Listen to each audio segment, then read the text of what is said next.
মক্কা করে দিয়েছেন। সুবহানাল্লাহ। কি মনে করেন? মদিনার নাম ছিল ইয়াসরিব।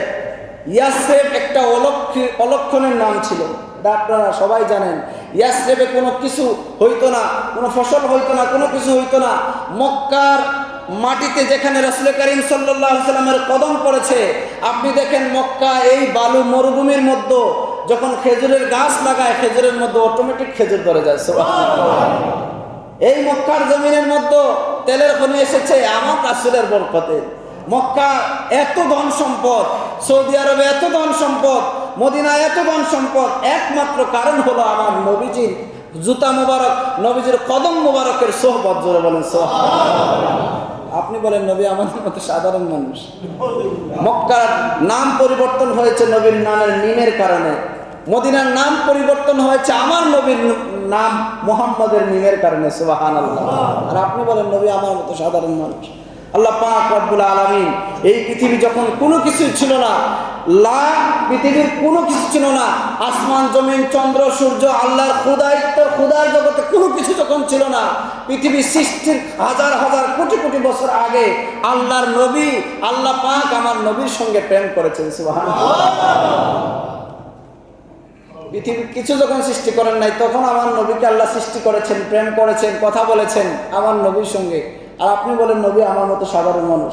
আল্লাহ পাক রব্বুল আলামিন এই সমস্ত কাফের, মুনাফিক, মুরতাদ থেকে আমাদের ঈমান ও আমলকে হেফাজত করুক। সকলে বলেন আমিন।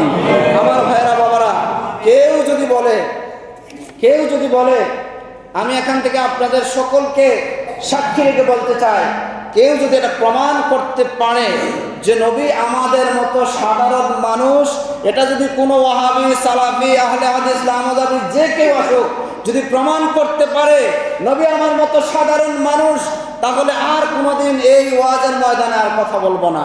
যদি নবী আমাদের মতো সাধারণ মানুষ হয়, নবী আমাদের মতো সাধারণ মানুষ হয়, এই কথা তারা প্রমাণ করতে পারে, আর কোনোদিন ওয়াজের ময়দানে ওয়াজ করবো না ইনশাআল্লাহ। আপনাদের সাক্ষী রেখে বললাম, কোনো ওয়াহাবি যদি প্রমাণ করতে পারে যে নবী আমাদের মতো সাধারণ মানুষ ছিল, যদি প্রমাণ করতে পারে, এনি টাইম চ্যালেঞ্জ, যে কোনো সময় চ্যালেঞ্জ দিলাম, যে কোনো টাইমে বসতে পারেন, আমরা প্রমাণ করব সুন্নিরা নবী আমাদের মতো সাধারণ মানুষ নয়। আল্লাহ পাক রাসূল করিম সাল্লাল্লাহু আলাইহি সাল্লামের সম্মানকে আলা থেকে আলা করে দিয়েছেন। সুবহানাল্লাহ। তো কোনো সন্দেহ নাই। আপনি যদি সারা জীবন নবীজির প্রশংসা না করেন, কোনো অসুবিধা নাই। আল্লাহ পাক বলেন, আমি আল্লাহ নিজে আমার নবীর শান ও মান গাই, আমি আল্লাহ নিজে আমার নবীর দুরূদ পড়ি। জোরে বলেন সুবহানাল্লাহ। আপনি পড়লেই কি আর না পড়লেই কি? আপনার মতো দেড়বেটারি মোল্লা, আপনার মতো বাদাইমা মোল্লা রাসূল করিম সাল্লাল্লাহু আলাইহি সাল্লামকে সম্মান করলেই কি আর না করলেই কি?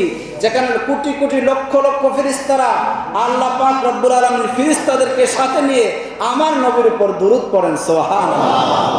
সেখানে আপনি পড়লেই কি না পড়লেই কি, নবীর সম্মান করলেই কি আর না করলেই কি? আল্লাহ পাক রব্বুল আলামিন আমাদেরকে এই সমস্ত ফিতনাবাজ থেকে আমাদের ঈমানকে হেফাজত করুক। সকলে বলেন আমিন। আমার ভাইয়েরা বাবারা, সামনে মুহররম মাস আসতেছে। আল্লাহ পাক রব্বুল আস্তে আস্তে মুহররমের আলোচনা হবে ইনশাআল্লাহ। আসলে কেন এই যে গত কয়েকদিন আগে ফেসবুকে দেখতেছি, আপনারা দেখতেছেন কিনা জানি না, ফেসবুকের বিভিন্ন জায়গায় এই কওমি কিছু বক্তা আছে, তারা বলতেছে নবী নাকি আমাদের মতো সাধারণ মানুষ ছিল, আর কিছু বেশি কিছু না। কাফেররা চিনছে কিন্তু আমরা চিনি না। যেখানে কাফেররা বলছে নবী আমাদের মতো সাধারণ মানুষ, তোমরাও বলো, তাহলে কাফেরের মধ্যে আর তোমাদের মধ্যে পার্থক্য কি? পার্থক্য আছে না কি? কোনো পার্থক্য নাই। কেউ যদি বলে যে নবী আমার মতো সাধারণ মানুষ ছিল, এই কথা কেউ যদি বিশ্বাস করে, এই কথা কার অন্তরে থাকে, সে কাফের, আর কোনো সন্দেহ নাই, সে কাফের হয়ে গেছে সাথে সাথে। আল্লাহ পাক রব্বুল আলামিন আমাদেরকে বোঝার তৌফিক দান করুক। আমিন। ওয়া আখিরু দাওয়ানা আলহামদুলিল্লাহি রাব্বিল আলামিন। যারা সুন্নাত পড়েন নাই, আপনারা কাবলাল জুম্মাহ 4 রাকাত সুন্নাত আদায় করেন।